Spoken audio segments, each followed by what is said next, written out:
អាណាចាក់ការងារស្វាគមន៍សាជាថ្មីមកកាន់ដំណឹងការងារប្រចាំថ្ងៃចាយើងឃើញពលានស្អាតអញ្ចឹងឥឡូវនេះគេកំពុងតែត្រូវការជ្រើសរើសបុគ្គលិក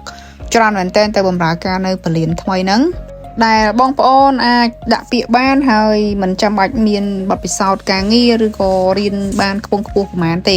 ជាងបងប្អូនដែលត្រូវការដាក់ពាក្យខាងផ្នែកលើកជញ្ជូនទំនិញអ្នកបើកបរឡានប្រេងដល់ទៅ10នាក់ចាហើយព្រូឡានហ្នឹងគឺ10នាក់ដែរជាងជួសជុលឡាន8នាក់អ្នកត្រួតពិនិត្យ GPS 2នាក់អ្នកកាន់ស្តុក3នាក់ហើយនិងអ្នករៀបចំឯកសារ clearance អញ្ចឹងទាំងអស់នេះអាចថាត្រូវការ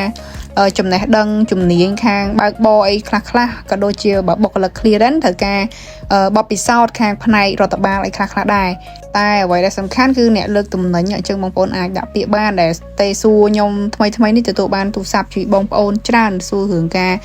ដាក់ពាក្យលើកទំនិញណាខាងក្រុមហ៊ុន DKSA ប៉ុន្តែគេរើសពេញអស់ហើយអញ្ចឹងបងប្អូនអាចដាក់ពាក្យបានទាំងអស់គ្នានៅពលានថ្មីសម្រាប់ក្រុមហ៊ុន GeoLink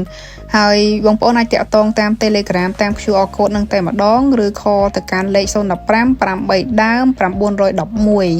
តបន្តមកទៀតពីហាង Orange នៅម្ដុំខាងវ៉ាន់ដាចឹងបងប្អូនដែលជានិស្សិតនៅសាលាវ៉ាន់ដាអាចដាក់ពាក្យបានដែលមាន2វេនទៀតងាយស្រួលក្នុងការជ្រើសរើសអញ្ចឹងម៉ោង9ព្រឹកដល់ម៉ោង2ថ្ងៃហើយនឹងមួយទៀត12ថ្ងៃដល់8យប់វិញហើយគេឲ្យថ្